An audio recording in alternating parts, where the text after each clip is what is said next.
بسم اللہ الرحمن الرحیم۔ السلام علیکم ورحمۃ اللہ وبرکاتہ۔ ارشاد باری تعالیٰ ہے، اے ایمان والوں، تم پر روزے فرض کیے گئے جیسے تم سے پہلے لوگوں پر فرض کیے گئے تھے تاکہ تم پرہیزگار بن جاؤ۔ روزہ دین اسلام کا ایک ستون ہے اور اس کے بغیر ایک مسلمان کا دین مکمل نہیں ہوتا۔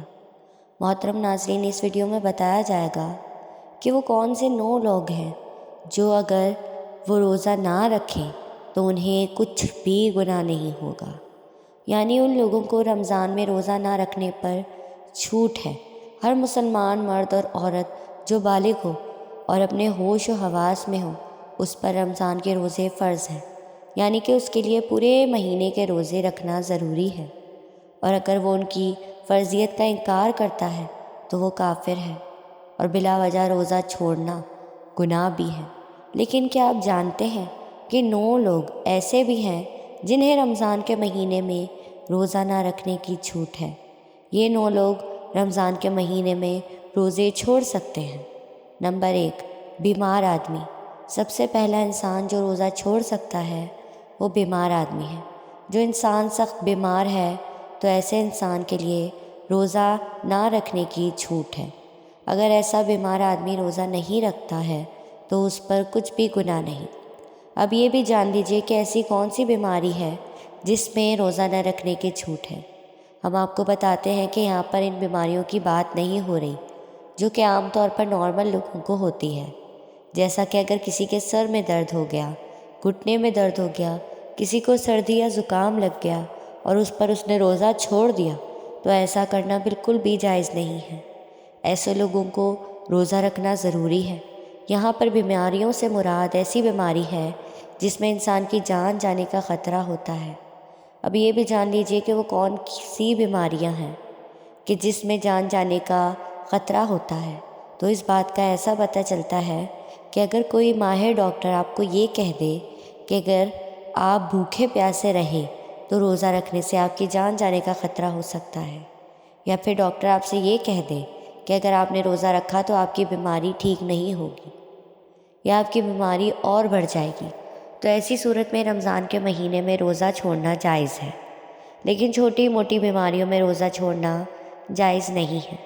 اب یہاں پر اگر کسی نے اپنی بیماری کی وجہ سے روزے چھوڑ دیے ہیں تو وہ یاد رکھے کہ اسے ان روزوں کے بعد میں رکھنا پڑے گا جب اس کی بیماری دور ہو جائے گی، یعنی کہ جب اس کی بیماری ٹھیک ہو جائے گی تو اس کو اپنے چھوڑے ہوئے روزوں کو قضا کرنا پڑے گا۔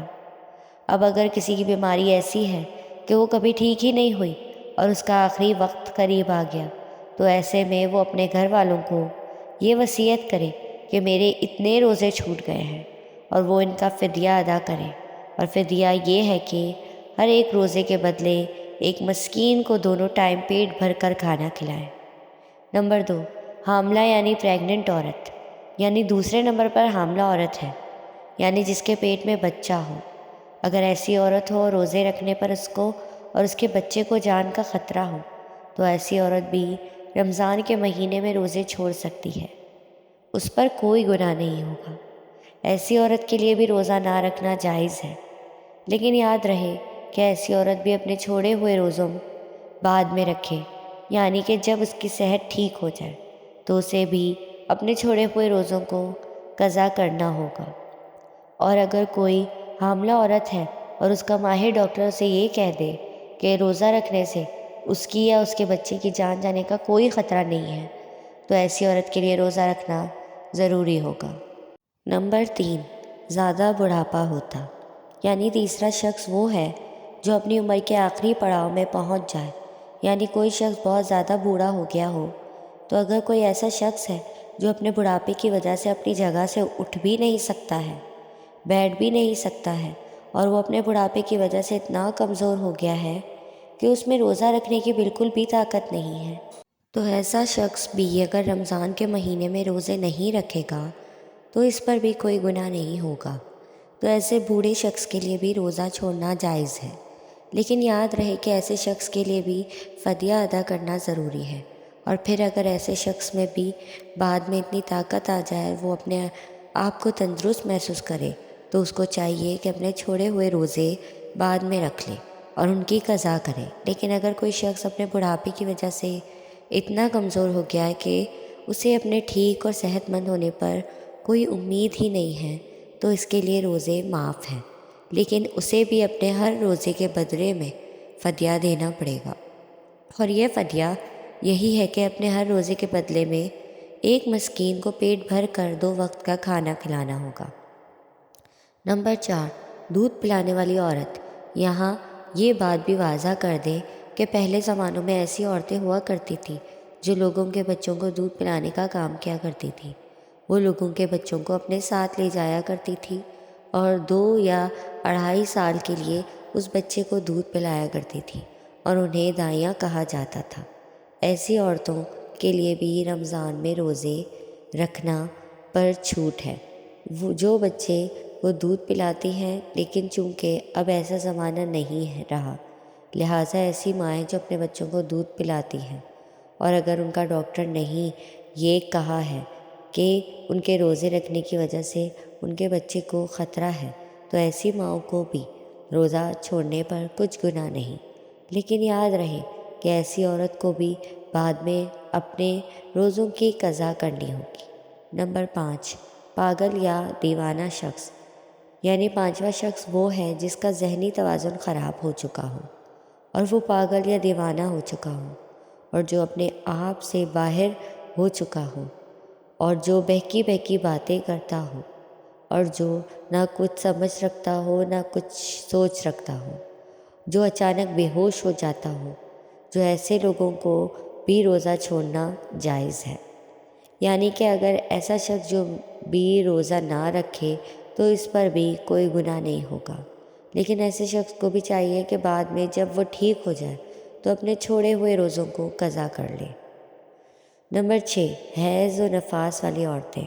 یعنی ایسی عورتیں جن کو ماہانہ پیریڈز چل رہے ہوں، وہ حیض والی عورتیں ہیں، اور ایسی عورتیں جنہوں نے بچے کو جنم دیا ہو اور ابھی تک ان کا خون نکلنا بند نہ ہوا ہو، تو ایسی عورتوں کو نفاس والی عورتیں کہتے ہیں۔ تو ایسی عورتوں پر بھی روزہ رکھنے کی چھوٹ ہے۔ یہاں پر ایسی عورتوں کا بھی روزہ رکھنا جائز نہیں ہے جو ناپاک ہوں۔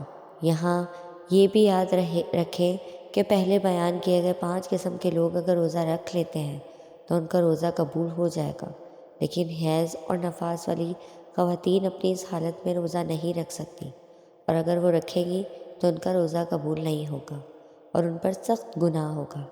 ایسی عورت جب بعد میں پاک صاف ہو جائے تو اس کے لیے ضروری ہے کہ اپنے چھوڑے ہوئے روزوں کی گنتی پوری کر لے۔ نمبر 7، سفر پر ہوتا یعنی مسافر ہوتا تو ایسا انسان جو حالت سفر میں ہے تو اس کے لیے بھی روزہ نہ رکھنے کی چھوٹ ہے، اور روزہ نہ رکھنے پر اس کے لیے کچھ گناہ نہیں ہوگا۔ لیکن یہ بات بھی جان لیجئے کہ اس سلسلے میں سفر کیسا ہوگا۔ تو ہم آپ کو بتا دیں کہ جو سفر بہت زیادہ دور ہو، کم از کم 15 دن کے سفر کی نیت کر کے گھر سے نکلا ہو شخص، تو ایسے مسافر شخص کے لیے روزہ نہ رکھنے پر چھوٹ ہے، لیکن جب اس کا سفر ختم ہو جائے تو پھر اس کے لیے روزہ رکھنا ضروری ہو جاتا ہے۔ یہاں پر یہ بات بھی قابل ذکر ہے کہ اگر کوئی شخص سفر کی حالت میں ہے اور وہ یہ کہے کہ وہ روزہ ضرور رکھے گا کیونکہ اس کا سفر آرام دہ ہے، تو ایسے مسافر کے سفر کی حالت میں بھی روزہ رکھ سکتا ہے اور اس کا روزہ بھی ہو جائے گا۔ بس اگر سفر آسان ہے تو روزہ رکھ سکتا ہے، لیکن اگر روزہ نہ بھی رکھے تو اس پر کچھ گناہ نہیں۔ نمبر 8، ایسا شخص جس کی جان جانے کا خطرہ ہو۔ یعنی اگر کوئی شخص تلوار لے کر کسی کے پاس آ جائے اور یہ کہنے لگے کہ اگر تم روزہ رکھو گے تو میں تمہاری گردن اڑا دوں گا، یعنی تمہیں مار دوں گا، اور اسے اپنی جان کا خطرہ ہو، تو ایسے شخص کے لیے بھی روزہ نہ رکھنے پر چھوٹ ہے۔ لیکن یاد رہے کہ ایسے شخص کے لیے جب وہ ایسی صورتحال سے باہر نکل جائے اور اس کی جان کا کوئی خطرہ نہ ہو تو بعد میں اس پر اپنے چھوڑے ہوئے روزوں کی قضا لازم ہو جائے گی، اور اسے بعد میں وہ اپنے چھوڑے ہوئے روزے رکھنے پڑیں گے۔ نمبر 9، نابالغ بچہ۔ یعنی جیسا کہ ہم سب یہ بات جانتے ہیں کہ روزہ ہر بالغ انسان پر فرض ہے جو اپنے ہوش و حواس میں ہو، اسی طرح روزہ نابالغ بچے پر فرض نہیں ہے۔ اگر کوئی نابالغ بچہ روزہ نہیں رکھتا تو اس پر کوئی گناہ نہیں ہوگا، اور اسے روزہ نہ رکھنے پر چھوٹ ہے، لیکن اگر کوئی بچہ 10 سال کی عمر کو پہنچ جائے اور اس میں روزہ رکھنے کی طاقت آ جائے تو اس کو چاہیے کہ وہ روزہ رکھنا شروع کر دے، اور ایسا اگر کچھ روزہ نہ رکھے تو اس کے گھر والوں کو چاہیے کہ اس پر سختی کرے اور اسے روزہ ضرور رکھوائیں۔ اللہ سبحانہ تعالیٰ سے دعا ہے کہ تمام مسلمانوں کو اس ماہ مبارکہ کے روزے خشوع و خضوع سے رکھنے کی طاقت و توفیق مرحمت فرمائے۔ آمین یا رب العالمین۔